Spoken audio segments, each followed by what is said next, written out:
नमस्कार मित्रों, सुप्रभात। मैं डॉक्टर सचिन जत्तावत हमेशा की तरह आपके समक्ष कोई ना कोई नया विषय लेकर आता हूँ।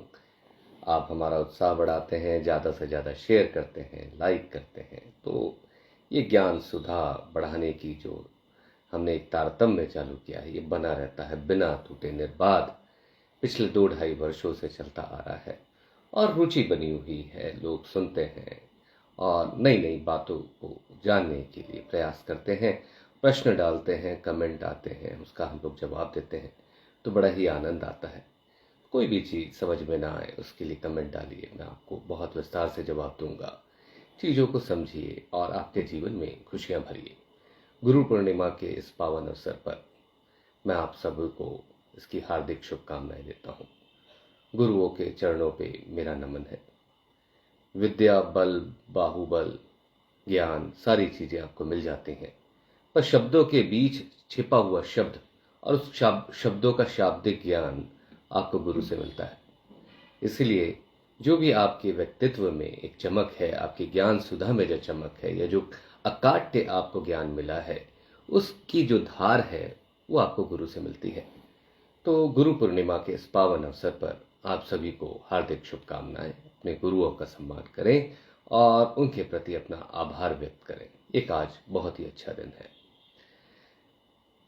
कुछ दिनों पहले एक बच्चा आया, 30-32 साल का। अब हम उस उम्र के दौरान पे दायरे पे आ गए जहाँ 30-32 साल के भी लोगों को हम लोग बच्चा बोलने लगे। बोलना भी चाहिए, इस तरह का अ, वैचारिक परिवर्तन आना ही चाहिए।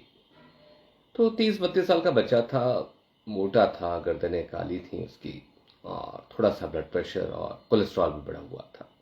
वे बहुत सारे डॉक्टरों को दिखा के आया था बच्चा। तो उसके साथ ये था कि दिन के भोजन के 2-3 घंटे के बाद अचानक उसे सरसराहट, घबराहट, गर्मी, ऐसा लगता है, और बीपी बढ़ जाता था। तो लोगों ने उसकी ईसीजी की जांच हुई, हार्ट की जांच हुई, बाकी सब जांचें हो गई। कुछ लोगों ने बोला कि कहीं ऐसा तो नहीं कि आपके हृदय की धड़कन ऊपर नीचे हो जाती है, होल्टर मॉनिटरिंग हो गई, सब हो गया। कुछ लोगों ने बोला कि कहीं ये मिर्गी जैसा तो नहीं।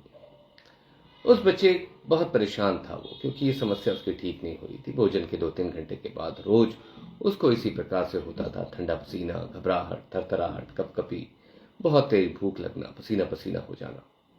तो विवेचना करने पे पाया गया कि हाँ, कुछ खाने पे आराम मिलता है, अच्छा लगता है। तो उस समय बच्चे की हमने शुगर करी, तो शुगर भी उसकी उस समय भी हमारे पास वो भोजन के 2-3 घंटे के बाद ही आया था, थोड़ी नीचे की तरफ थी। तो हमने इंसुलिन किया। तो आपको जानकर आश्चर्य होगा कि इंसुलिन सामान्य से बहुत अधिक पाया गया। तो ये उनको डायग्नोसिस दिया गया है कि आपको प्री डायबिटिक स्टेटस है, मतलब डायबिटीज होने वाली है। और होने से पहले जब मरीज का डायबिटीज होने की संभावना होती है तो वो खाली पेट शक्कर कराता है तो 90-95 आती है। भरे पेट कराता है तो मित्रों नॉर्मल रिपोर्ट आनी चाहिए 130-140। पर ऐसे मरीजों में भरे पेट भोजन के 2 घंटे के बाद भी 90-95-100 के करीब आती है। खाली पेट और भरे पेट एक जैसी आती है। तो ये स्थिति जो है, ये स्थिति शुरुआती दौर की होती है। कल ही एक किसी बहुत ही उच्च पदस्थ मंत्री जी कह सकता हूँ, उनको भी मैंने प्री डायबिटीज के लिए देखा। तो ये स्थिति ऐसी है कि रोज कहीं ना कहीं गाय बगाए लोगों के जीवन में आ रही है। तो मैंने सोचा क्यों ना इस प्री डायबिटीज के बारे में बात किया जाए। प्री डायबिटीज क्या है मित्रों? ये डायबिटीज होने की पूर्व की स्थिति है। कैसे पता चलेगा? देखिए, खाली पेट शुगर आप जब करते हैं तो सामान्य आदमी का खाली पेट शुगर 90-95 आता है। जिनको मधुमेह होता है उनका खाली पेट शुगर 126 या उससे ऊपर आता है, तो हम बोल देते हैं मधुमेह है। पर कुछ लोग जो हैं जिनका खाली पेट शुगर 100 से ऊपर और 125 के अंदर आता है, तो इनको आप सामान्य भी नहीं बोल सकते, इनको डायबिटीज भी नहीं बोल सकते। तो ये क्या स्थिति हुई? ये है इम्पेयर्ड फास्टिंग ग्लूकोज, जो कि एक स्थिति है प्री डायबिटीज की। कुछ फिर हम भोजन के बाद भी शक्कर की जांच कराते हैं। भोजन के 2 घंटे के बाद शक्कर की जांच करी तो एक सामान्य आदमी में 140 के अंदर आता है, और जिनको मधुमेह है उनका 200 या 200 से ऊपर आता है, तो हम बोल देते हैं कि आपको मधुमेह है। पर ऐसे भी लोग हैं जिनका 141 से 199 के बीच में आता है। अब आप क्या बोलोगे? सामान्य भी नहीं बोल सकते और मधुमेह भी नहीं बोल सकते। तो ये भी एक प्री डायबिटिक अवस्था है जिसको कहते हैं इम्पेयर्ड ग्लूकोज टॉलरेंस। तीसरी अवस्था यह है कि जब HbA1c 5.7 के अंदर होता है तो हम बोलते हैं नॉर्मल में HbA1c बढ़िया है, आपको डायबिटीज नहीं है। और जब ये 6.5 या उससे अधिक हो जाता है तो हम लोग कहते हैं कि आपको मधुमेह हो गया है। पर कुछ लोग ऐसे हैं, आप लोग बहुत से लोग, जैसे बहुत से दर्शक होंगे जिन्होंने HbA1c कराया होगा, वो 5.7 से 6.4 के बीच में आ रहा है। आप क्या बोलोगे? नॉर्मल भी नहीं कह सकते, मधुमेह भी नहीं कह सकते। तो ये जो परिस्थिति है ये एक प्री डायबिटिक स्टेटस है HbA1c के अनुरूप। तो कभी भी खाली पेट शुगर 100 से 125 के बीच में, भरे पेट शुगर 141 से 199 के बीच में, और 3 महीने का एवरेज HbA1c 5.7 से 6.4 के बीच में आए तो मित्रों सतर्क हो जाइए। यह स्थिति मधुमेह होने से पूर्व की स्थिति है। तो आप बोलेंगे अभी तो हुआ नहीं, डॉक्टर साहब क्यों डरा रहे हो, क्या परेशानी है, हम क्यों बात करें इस बारे? देखिए क्या होता है, ये परिस्थिति उन लोगों में होती है प्रायः जो सामान्य से अधिक मोटे होते हैं, जिनकी गर्दनें काली होने लगती हैं, जिनके गले पे मस्से बनने लगते हैं, जिनका बीपी बढ़ने लगता है, कुछ लोगों का कोलेस्ट्रॉल बढ़ने लगता है, कुछ लोगों को बाकी अन्य परेशानियां आने लगती हैं, और कई बार हृदय रोग की शुरुआत भी इसी परिस्थिति में हो जाती है। इसलिए ये जो प्री डायबिटिक स्टेटस है ये एक ऐसी नई स्थिति नहीं है जिसको आप आया गया कर सकते हैं। तो फिर आप बोलेंगे डॉक्टर साहब डायबिटीज और प्री डायबिटीज दोनों ही बुरा है, तो आप एक ही चीज क्यों नहीं लेबल कर देते कि भाई इसको डायबिटीज ही बोला जाए, प्री डायबिटीज की एक बीच की ऊहापोह की स्थिति क्यों रखी है? ये इसलिए रखी है कि ये जो स्थिति है इसमें इलाज की आवश्यकता नहीं है, इसमें सतर्कता की आवश्यकता है। इसमें मधुमेह की जो शुरुआती दौर का इलाज है, लाइफस्टाइल, जीवन शैली में परिवर्तन, संयमित भोजन, नियमित व्यायाम, वजन कम करना, खान पान में अंतर करना। तो कह सकते हो कि आपको आंधी आने से पहले का पूर्वानुमान है। तो इस पूर्वानुमान की स्थिति में अगर आप शुतुरमुर्ग की तरह रेत में सर छुपा के बैठ जाएंगे तो आंधी टलेगी नहीं, तूफान जरूर आएगा। मित्रों ये जगाने की अवस्था है, जागने की अवस्था है। इस समय सतर्क हो जाइए। HbA1c 5.7 के ऊपर आता है और 6.4 के अंदर रहता है, हल्के से मत लीजिए। ये मत सोचिए कि कल शुगर होगा तब इलाज करूंगा, क्योंकि इस अवस्था में देखा गया है कि हृदय रोग की शुरुआत हो जाती है। कई लोगों को हृदय रोग इसी अवस्था में हो जाता है।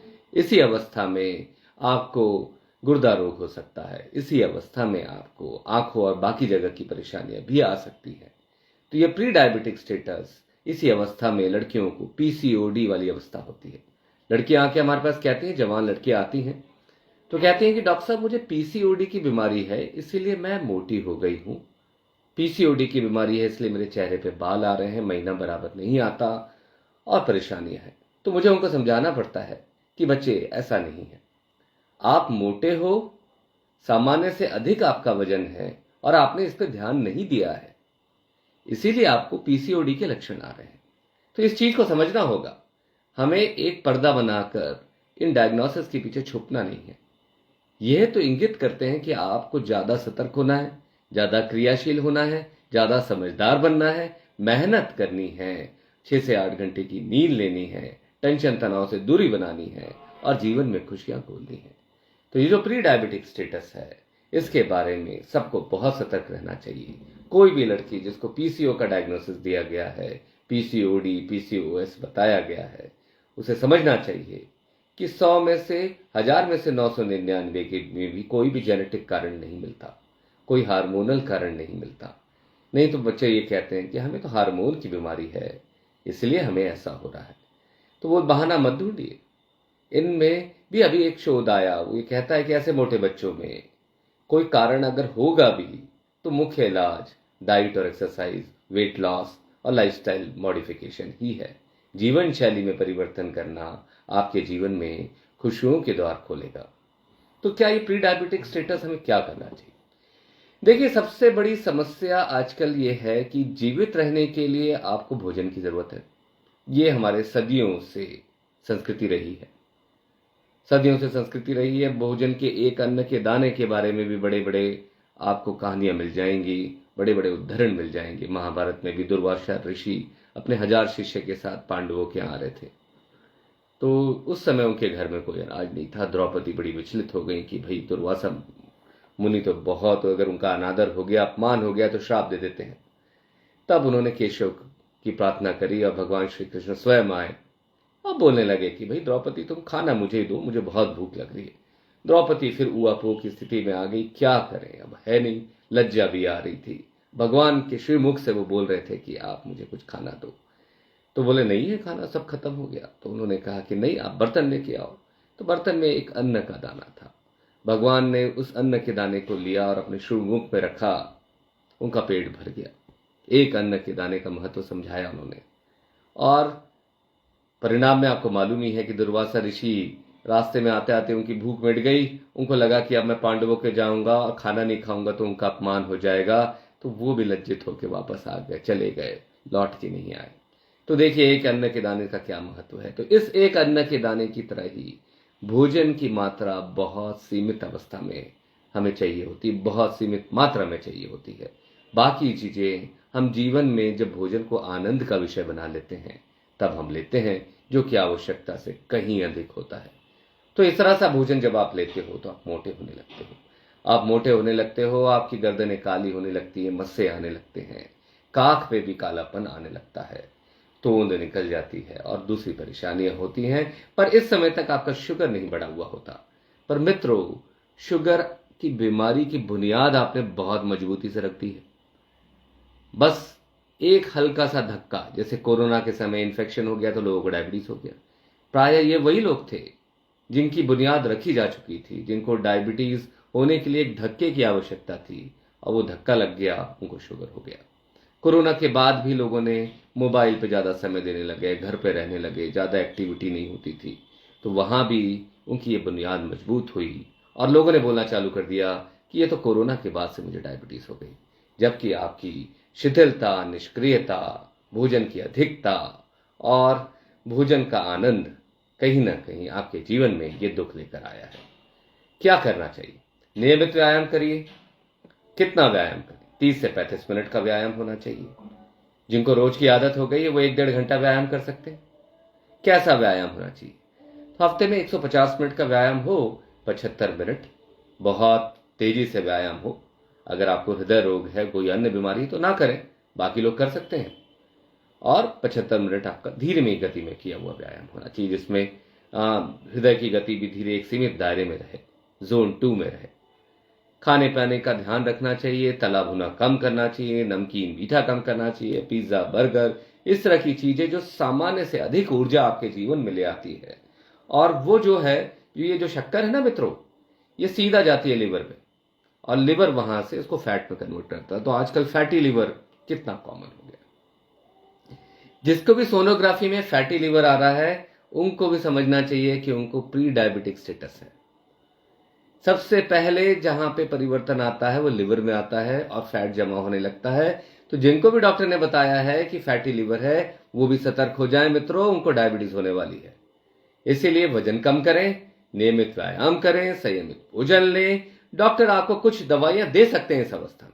आप बोलेंगे डायबिटीज तो नहीं है, प्री डायबिटिक स्टेटस है, पर आप बहुत डरा रहे हो, क्या कोई दवाइयां हैं? हाँ, मेटफॉर्मिन दी जा सकती है, पायोग्लिटाजोन नाम की दवा दी जा सकती है, एकार्बोज नाम की दवा दी जा सकती है, और बाकी दवाओं में भी शीघ्र ही कुछ ना कुछ शोध आएंगे और वो बताएंगे कि ये दी जा सकती है।